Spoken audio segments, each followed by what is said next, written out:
everything we have to do with. There is a time and a place, fresh voices.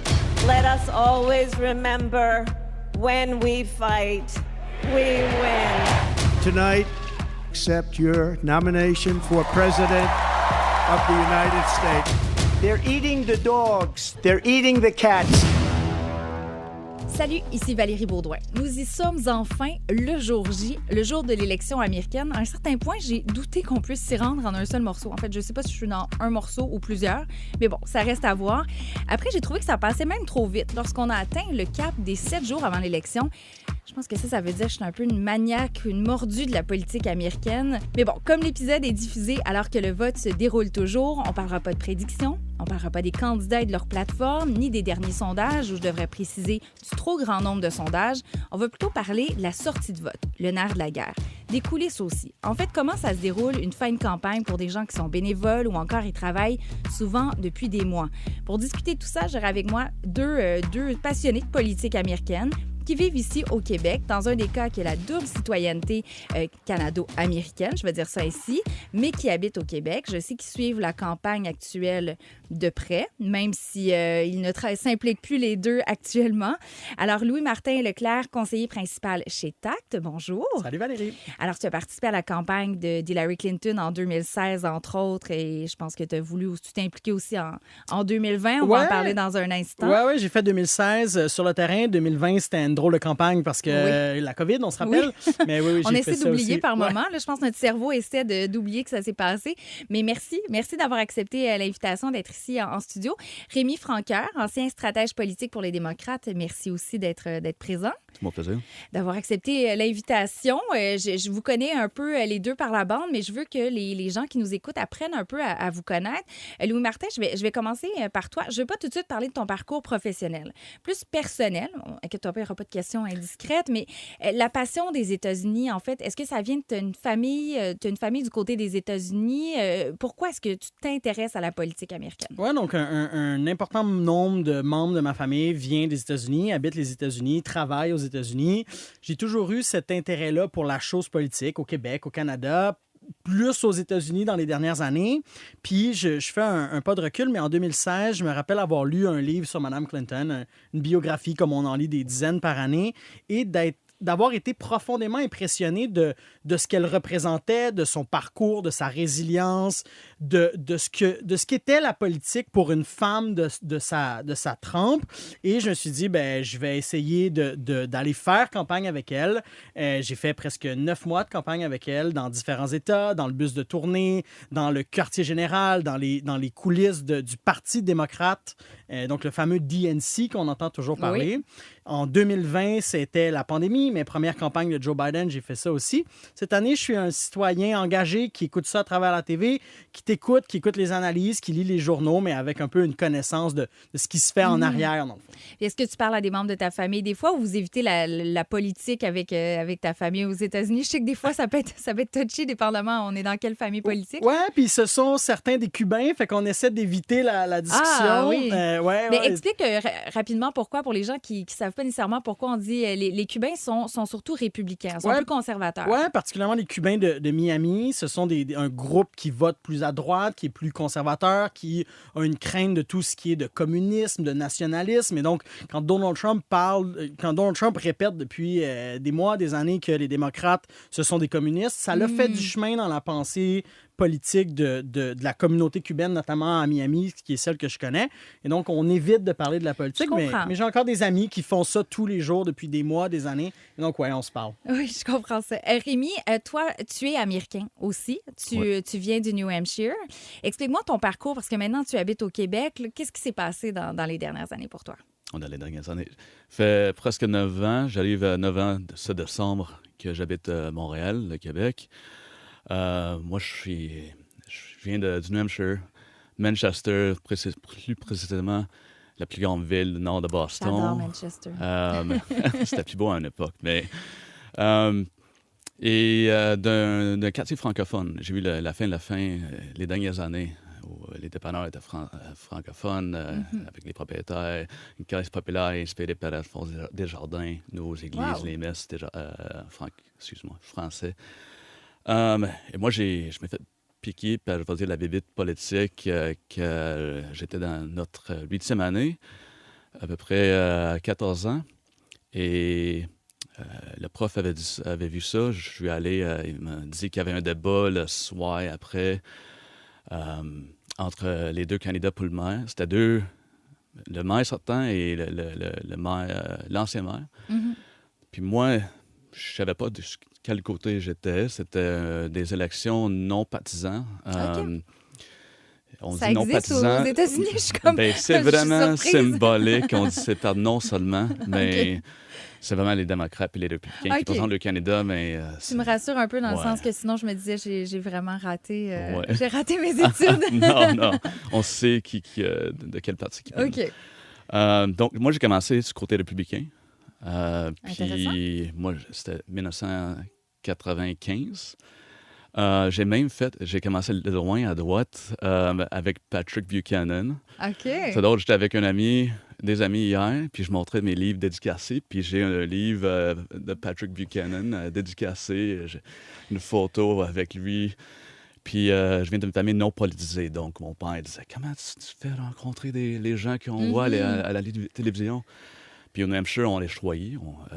Les gens qui habitent là, si tu veux, c'est tout moyennement des connexions. On peut aller dans les, entre guillemets, les diners, les casse-croûtes. Oui. Chez Vachon. Oui, Ah, voilà. je suis pas fait. Oui. J'y vais quand même souvent à chaque fois The qu'il y a des Backroom. primaires. Oui, ou autre, oui. C'est les institutions en anglais Oui. staple. Oui. Puis c'est sûr que tu vas rencontrer les candidates pour président. Et surtout, si on travaille dedans, c'est facile. Tu as du travail 12 mois par année. Bien, je fais une petite parenthèse parce que les gens qui aiment la politique américaine, quand le New Hampshire, là, c'est pas loin de la maison. Puis je me souviens, j'ai été là à quelques reprises, soit quand il y a des primaires ou une élection ou peu importe. Puis tu sais, je me rappelle, Don Jr. venait de partir de chez Vachon quand je suis arrivée. Là, il y avait les gens qui partaient, les médias, tout ça. Je me dis, mon Dieu, qu'est-ce qui vient de se passer chez Vachon?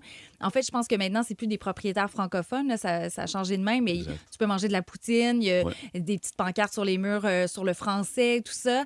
Et tu peux voir les gens de près parce que c'est quand même petit, le New Hampshire. Là. La région de Manchester, c'est pas énorme, il n'y a pas une population, c'est pas New York. On C'est à peu près s'entend. comme Trois-Rivières, un petit peu plus développé. Ben, parce que j'ai vu Nikki Haley, j'ai vu Pete Buttigieg de très près, Bernie Sanders, qui est une rockstar au New Hampshire, quand je l'ai vu dans l'université. Écoute, rendu là, je pensais que c'était leur band préféré. Puis, tu sais, le monsieur, il y avait à l'époque genre 78 ans, puis les gens étaient comme en train de pratiquement déchirer leur chemise dans le voile. Mais bref, je ferme la parenthèse sur le New Hampshire. Donc, tu viens d'un secteur qui est First in the Nation, donc les premiers à voter dans l'État. Là. Ça a changé un peu, puis on ne rentrera pas dans les détails. Mais il y a un côté, vous êtes très fiers d'être impliqué politiquement au New Hampshire.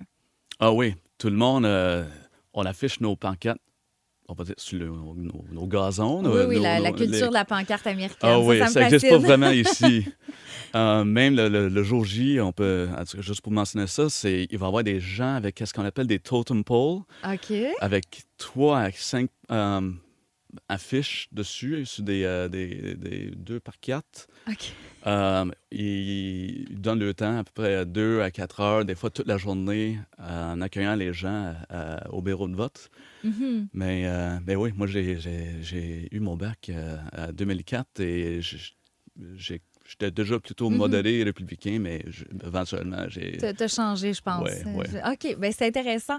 Je reviendrai après sur ton arrivée au Québec, mais je me tourne vers toi, Louis-Martin. Comment tu parlais, bon, Clinton, tu avais lu sa biographie, tu l'admirais et tout ça.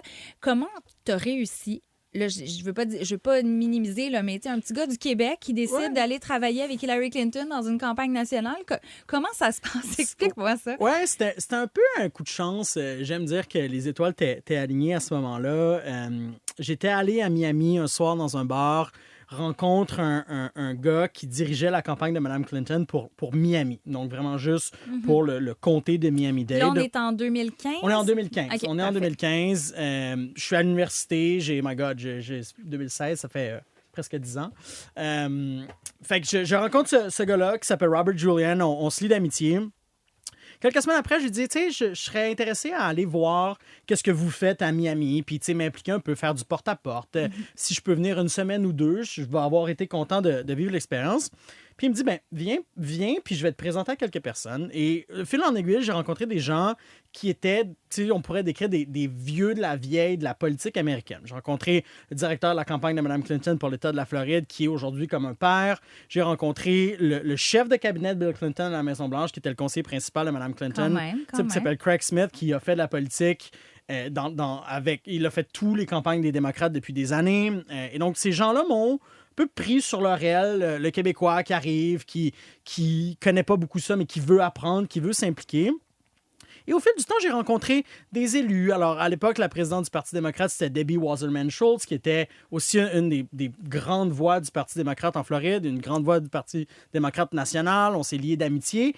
Et de fil en aiguille, on m'invitait de plus en plus à un événement, un autre événement. Et là, Mme Clinton vient en Floride, et là, parle avec son attaché de presse. Et là le bus de tournée.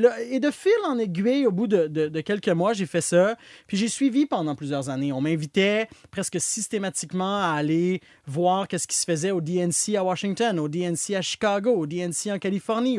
Donc, c'est cette espèce de grand rassemblement-là qui arrive une fois par année, qui est l'espèce de sommet du DNC une fois par année. Du Parti démocrate. Du Parti démocrate, qui est un peu l'équivalent de nos congrès politiques, du congrès politique du Parti libéral. Sur les stéroïdes, par exemple. Oui. Hein? Oui, faut-il pas le le même dire? budget, là, Oui, pas du tout les mêmes budgets, mais...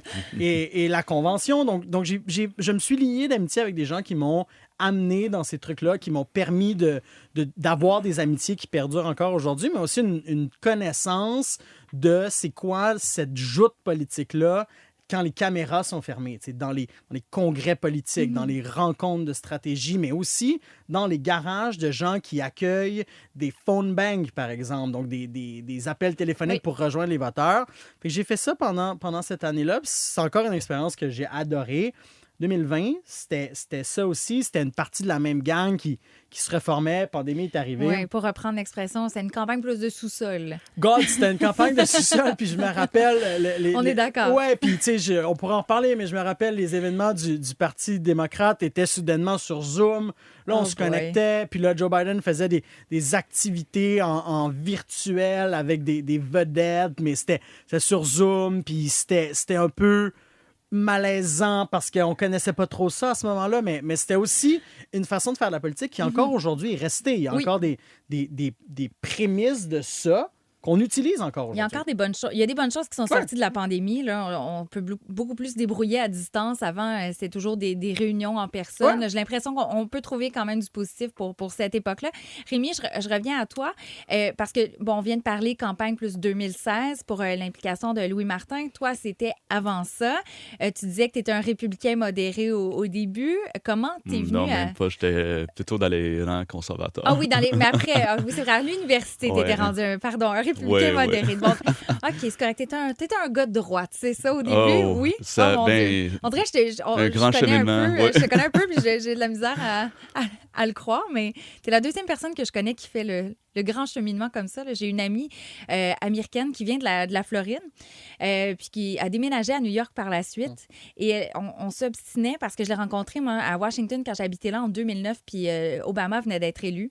Puis c'était ma coloc, puis elle me disait, moi, je n'ai pas voté pour Obama. Puis elle vient du Pérou aussi, puis elle a une famille latino-américaine, puis elle m'explique à quel point le côté religieux plus conservateur, c'est pour ça qu'elle votait pas elle voulait pas voter pour Obama. Puis là, j'étais comme, OK, mais on dirait que t'es super fine, mais tu sais, dans ma tête, de notre tête de Québécois, Obama, c'était comme c'était le choix qu'on aurait fait si on était américain. Ouais. Puis elle me dit, j'ai vu la lumière une fois à New York quand j'ai été justement à l'université et tout ça. À l'université, j'avais de plus en plus la misère de, je vais dire, soutenir ou défendre tes arguments. Tu sais, la guerre en Irak, c'est quoi les preuves, etc. Armes de destruction massive. J'avais des amis gays, LGBTQ.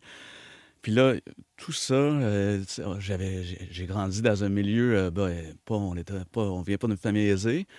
Ça aussi. Mais moi, j'ai fait le switch, puis éventuellement, c'est drôle parce que 2015, j'avais fait une campagne pour le sénateur senior de New Hampshire, Lou D'Alessandro. Lui, super connecté avec surtout la famille Clinton. George Stephanopoulos, etc. Ouais. Et j'étais un des derniers. J'avais attendu. Moi, je pensais peut-être déménager au Québec, mais finalement, on était vingtaine qui étaient dans le core team, si on veut, Oui. pour l'équipe de Biden. Puis là, je dis équipe de Biden, mais c'était Là, vous le voyez pas, il fait Exploratory des Committee. guillemets en ce moment. Parce que Oui, il y a- mais c'est parce que ici, c'est pas connu. C'était comme Oui. un Exploratory Committee. Pour voir, en fait, c'est pour Oui. les gens qui ne se souviennent pas, c'est qu'en 2015, Mhm. Biden hésitait à voir s'il se lançait justement Ouais. dans la course à la présidence.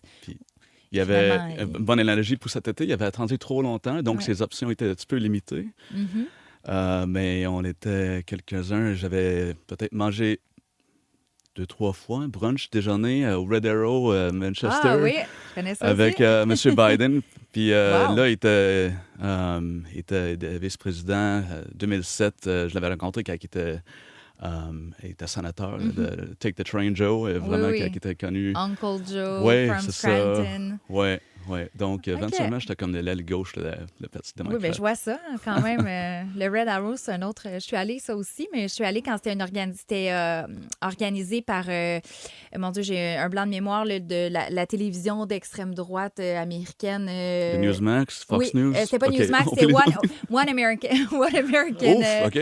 Oui, c'est eux qui organisaient ça quand je suis allée. Fait que c'est une autre expérience. C'est ça, c'est une télévision, on va dire ça comme ça, en ligne, qui est très à l'extrême droite là, du parti. Donc, le Red Arrow, à mettre aussi dans votre petite liste que je vous impose aux gens qui nous écoutent si vous allez au New Hampshire. Aussi un endroit mythique si vous voulez voir des politiciens. Il y avait même un menu pour les primaires spéciales de nourriture pour voir qu'est-ce qu'on pouvait manger, qui avait une thématique politique américaine.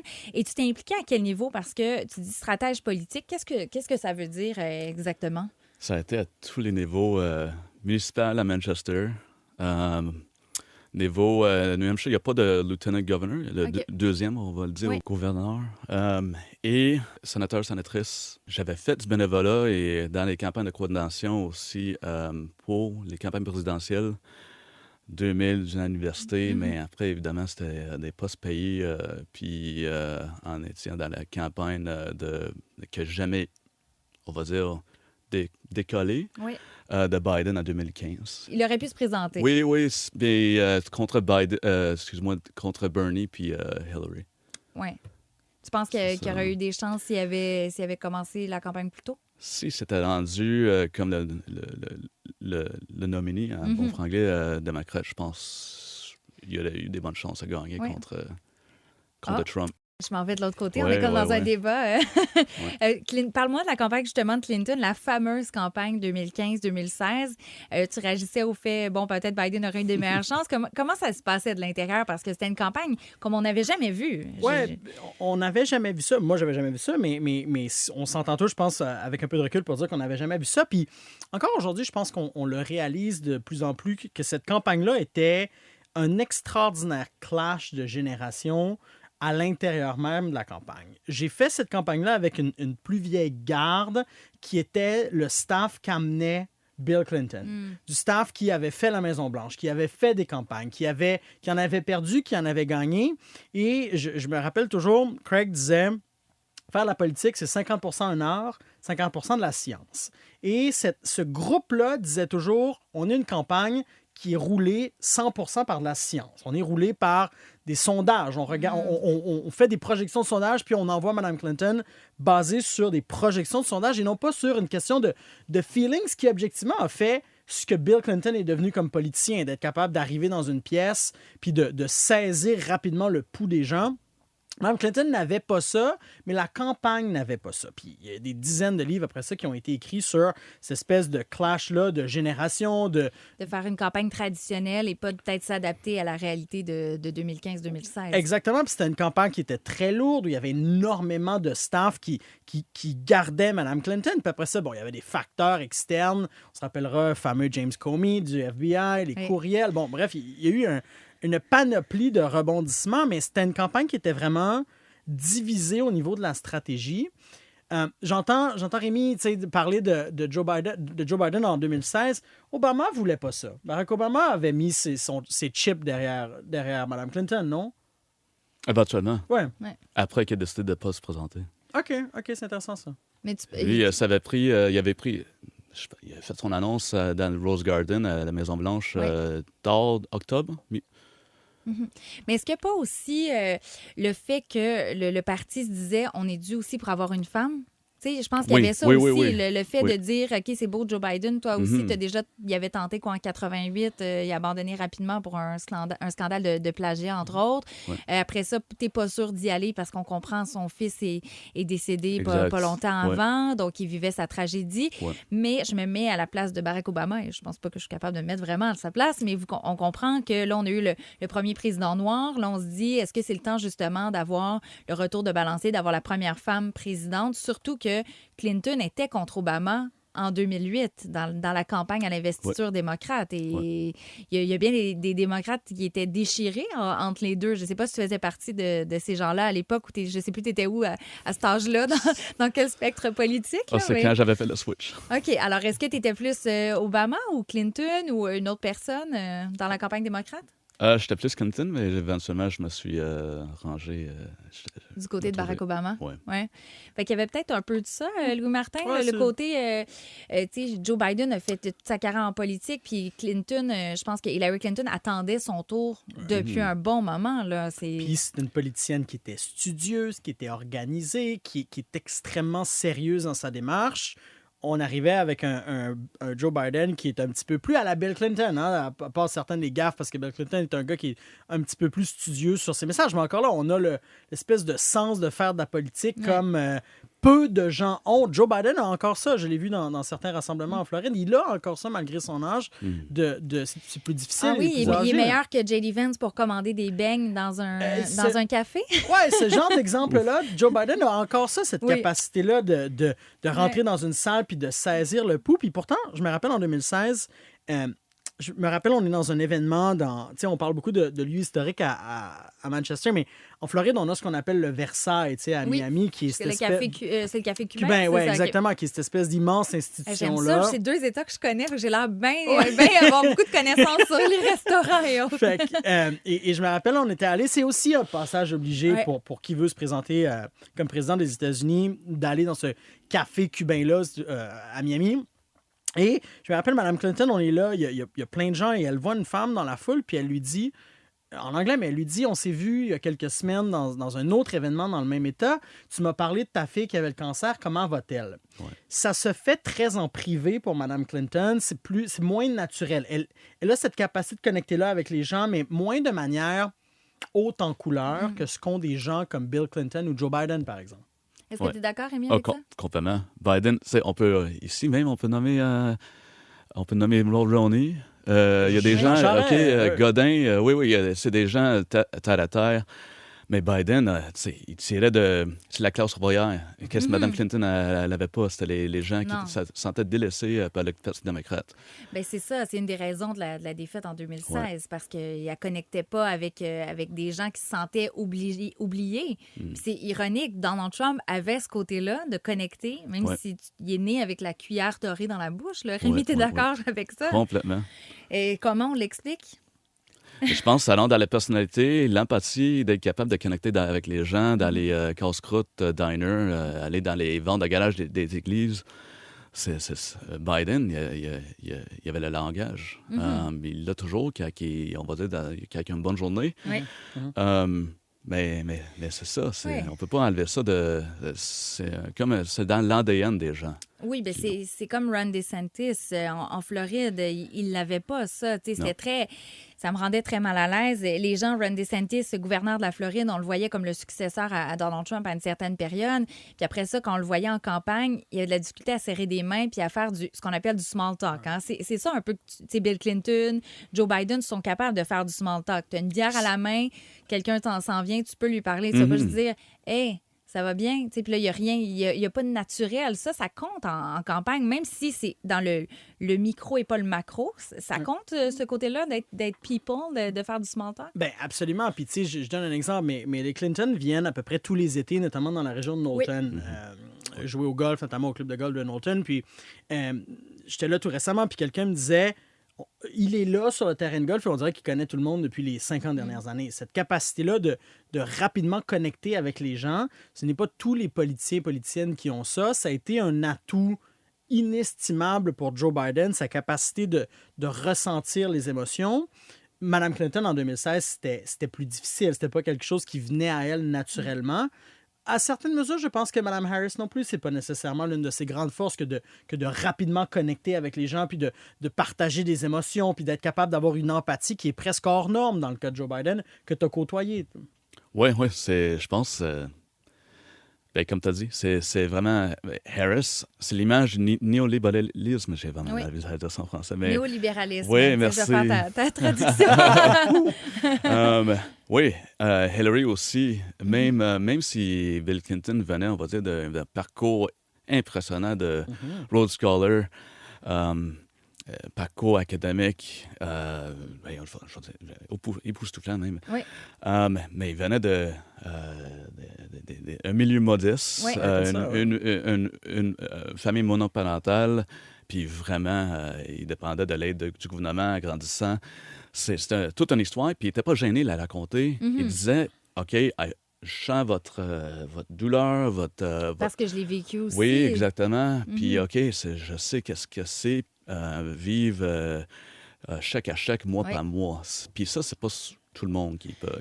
Puis même, je pense que s'il y en a qui ont eu ce passé-là puis qui ont évolué avec la vie, l'argent, et ils l'ont peut-être pas. Tu sais, Kamala Harris vient pas d'un milieu aussi modeste, elle vient de classe moyenne, mais elle essaie de connecter à ce niveau-là. Puis tu vois, ça passe peut-être pas aussi facilement parce que les gens la voient comme l'élite un peu. Puis c'est ça qu'elle essaie de faire, de pas être comme Mme Clinton. Mme Harris, elle dit qu'elle vient de la classe moyenne, elle essaie de connecter à ce niveau-là. Elle vient pas comme d'un milieu aussi modeste que ce que tu viens de mentionner avec Bill Clinton, mais ça passe pas. Puis je pense qu'elle veut faire ce rejet des élites parce qu'on l'associe à ça.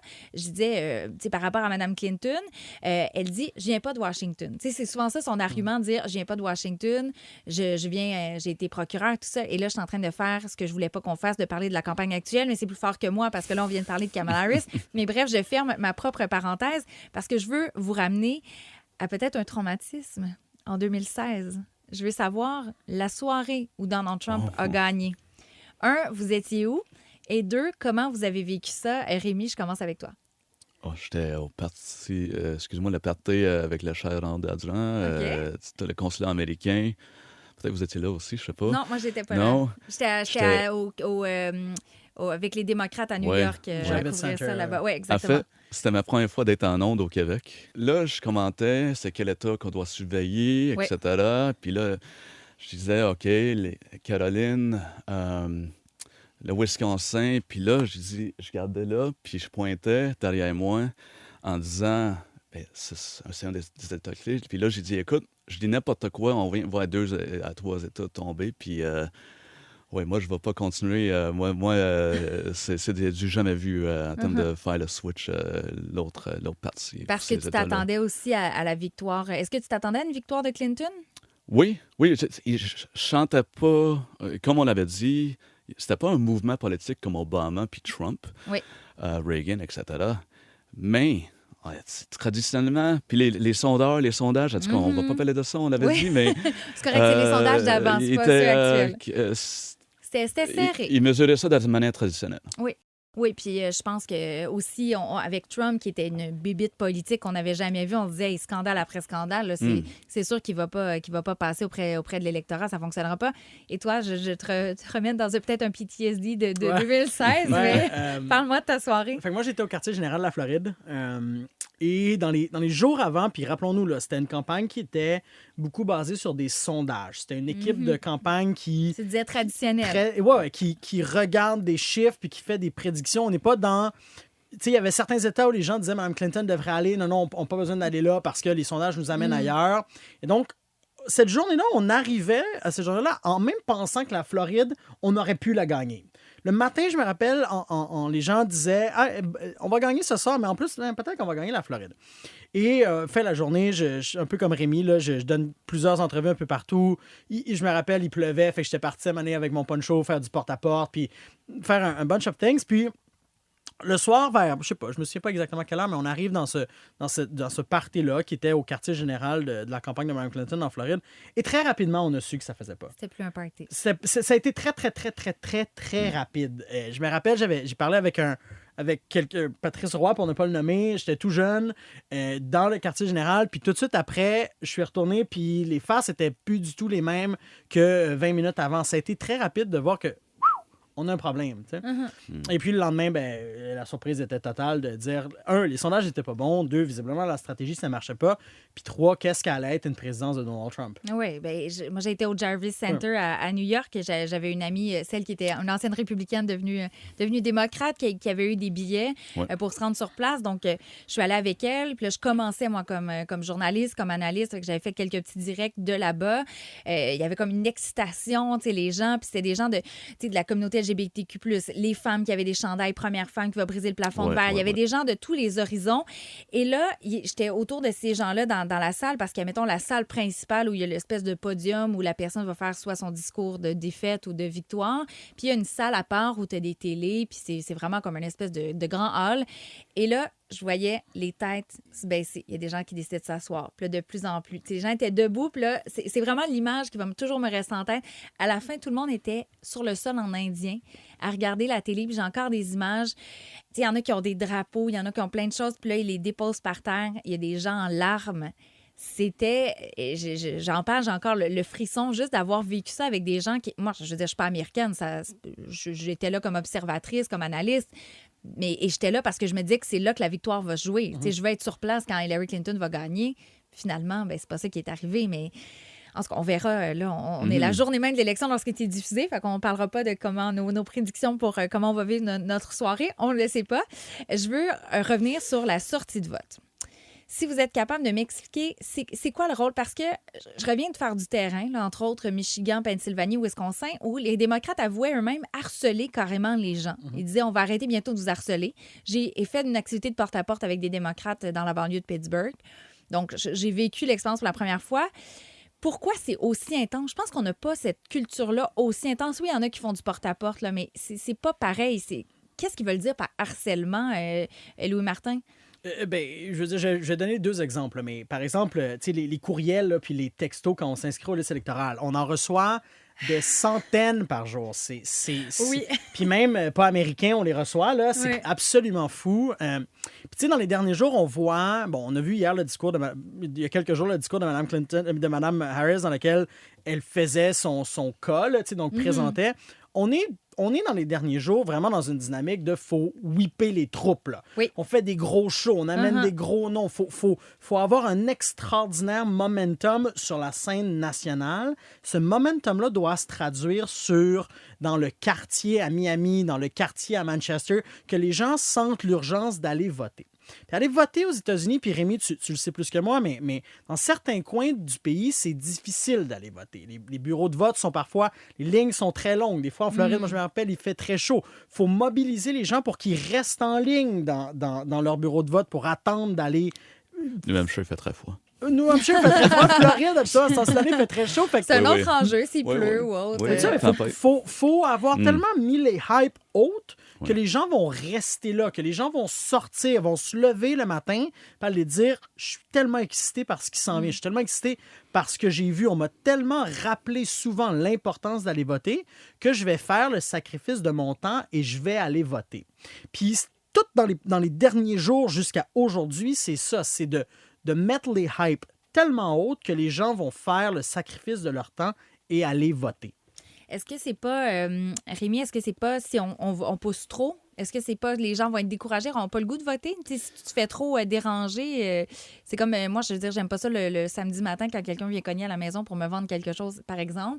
Quand j'ai fait du porte-à-porte avec des gens, j'étais confrontée à faire quelque chose que j'aime particulièrement pas. Est-ce qu'il y a un danger? Est-ce que les gens sont juste habitués à ça? Fait que ça dérange pas? Les deux. Mais c'est sûr, si tu te sens déjà comme tu fais partie de l'équipe ou tu es déjà dans le coin. Un des camps, oui. Tu vas répondre en disant OK, même si on vient se faire réveiller, etc., ou mauvais timing. Non, je suis déjà là. Merci pour votre temps même. OK. Les gens sont gentils. Oui.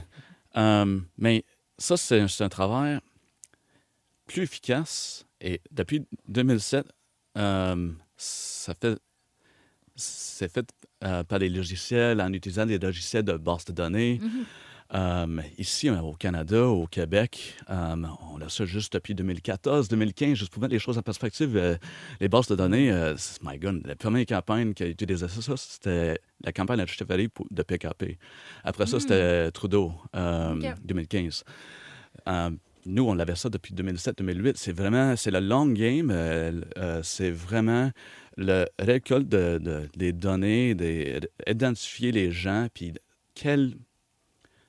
on les identifie dans un range de 1 à 10. Oui. C'est quoi est-ce qu'ils sont vraiment excités? Est-ce qu'ils ont le potentiel d'être basculés ou de basculer, excuse-moi? Oui. C'est ça. Donc, c'est tout à préparer pour la sortie de vote, pour le vote par participation. Après ça, ceux qu'on n'a pas eu encore, c'est de donner le transport à ceux qui ont besoin de transport, aller à la CHSLD, les maisons de vieux, plutôt. Puis, oui, c'est en même temps de dominer la couverture médiatique. Donc, envoyer les vedettes / les élus connus dans le comté ou dans les nouvelles locales et la candidate ou le candidat vraiment d'être présent, dans les bureaux de vote, pas dans, mais en dehors, et aller visiter les gens pour continuer, parce que, je veux dire, le sentiment d'être excité ne doit pas se terminer jusqu'à les bureaux de vote ferment. Oui, c'est ça, parce qu'il y en a qui restent ouverts jusqu'à tant qu'il y a des gens qui sont en file ou autre. Alors, il faut les motiver, pour tout ça. Est-ce que c'est différent de ce qu'on a au Québec? Est-ce qu'on peut continuer de parler de l'élection dans les médias la journée même? Parce que, tu sais, ici, il me semble, il y a comme une espèce de moratoire dans la loi, mais il me semble qu'aux États-Unis, on peut continuer à parler de la politique. Oui. Rémi, corrige-moi, je suis tard, mais moi, je me souviens qu'il y avait des événements de Mme Clinton jusqu'à la toute dernière minute, jusqu'à temps qu'elle parte se préparer. Oui. Puis il y a une chose qu'on n'a pas ici, c'est les exit polls. Oui, absolument. C'est fou. On peut commencer à mesurer qu'est-ce qui est arrivé. C'est quoi un exit poll pour les gens, justement, qui ne connaissent pas ça? Les mots le décrivent bien. On le parlait sondage les gens, de sortie de vote? On parlait les gens, on n'a pas de droit, chaque État est différent, mais on n'a pas de droit d'être sur, on va dire, le terrain de soit l'église ou le bureau de vote se trouve, ou l'école. Mais on se met juste en dehors, puis on accueille les gens en leur demandant quelle information ils sont prêts à nous donner.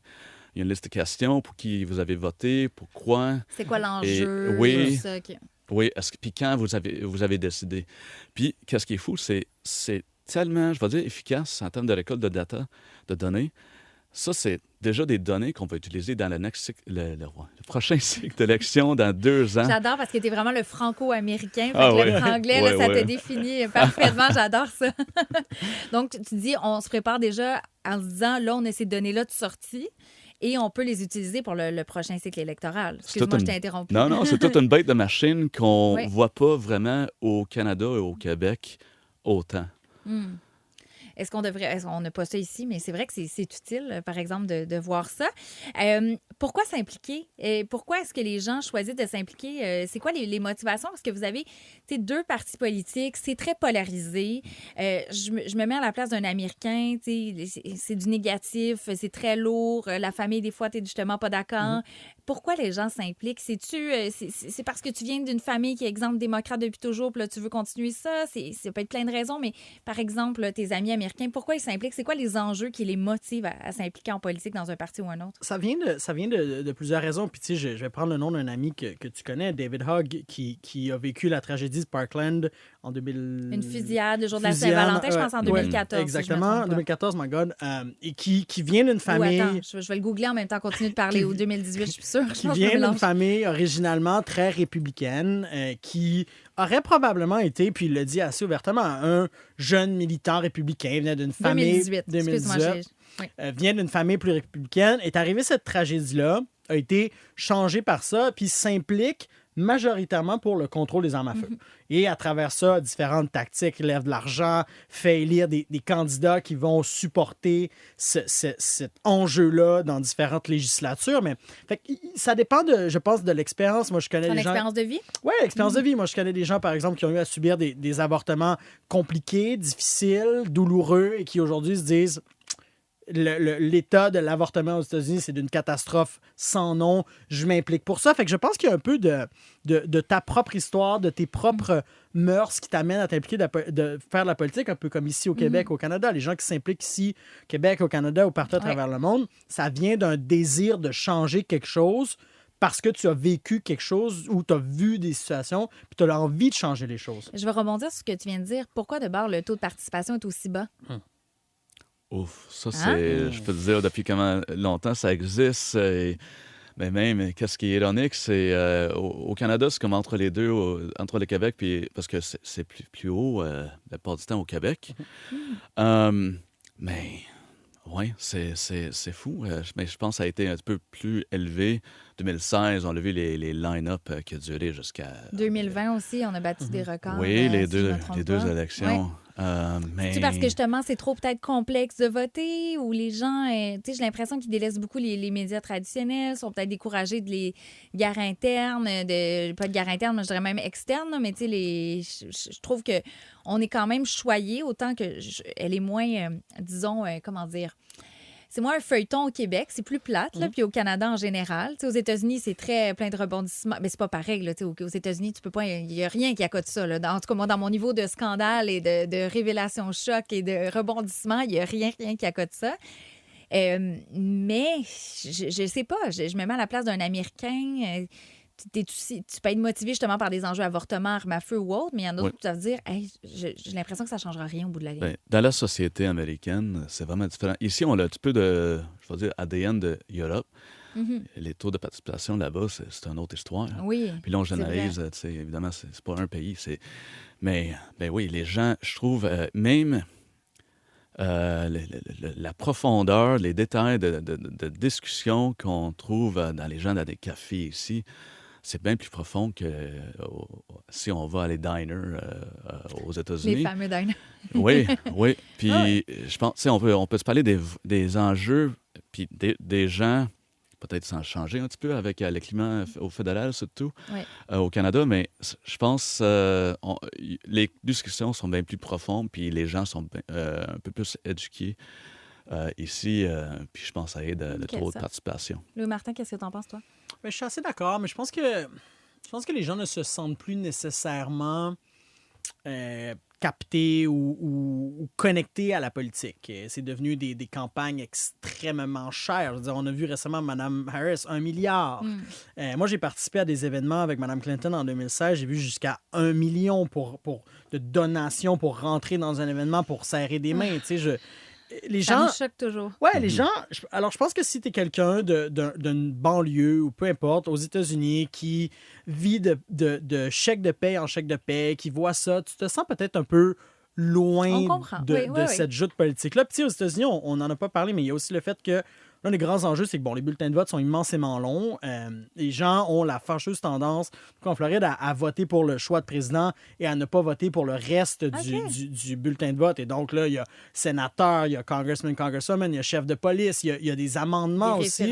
Des référendums, Puis on a aussi... Puis les deux partis doivent à la fois pousser Donald Trump et Kamala Harris, mais doivent aussi pousser la candidate dans le district numéro 9 en Floride, puis dans le district numéro 8 au Texas, puis le référendum. Et donc, ça devient complexe, ça devient difficile. C'est de plus en plus difficile d'aller voter. Puis ça, je pense que ça fait en sorte que ça rend la politique un peu moins connecté au quotidien des gens. Un peu moins accessible par rapport à ce qu'on a ici. Bon. Nous, quand on a eu 91 candidats sur un bulletin de vote, ici, les gens capotaient. Mais je me disais, allez voir un bulletin de vote aux États-Unis. Je pense que c'est pas un nouveau phénomène. On parlait de ça quand j'étais au high school, des années 90.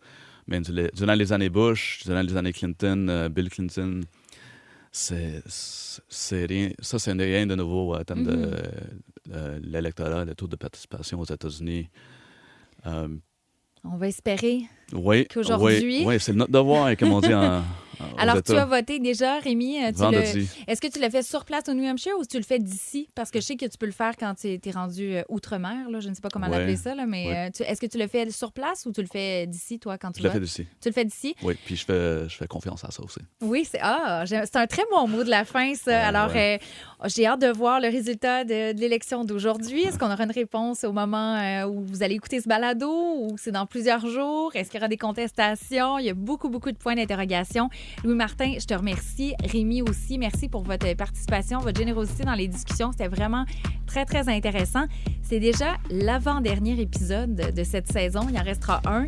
Donc, dans une semaine, on va décanter si on a une présidente ou un président élu, voir qu'est-ce qui va se passer pour la suite des choses. Donc, on se retrouve dans une semaine pour un autre balado de Miss America.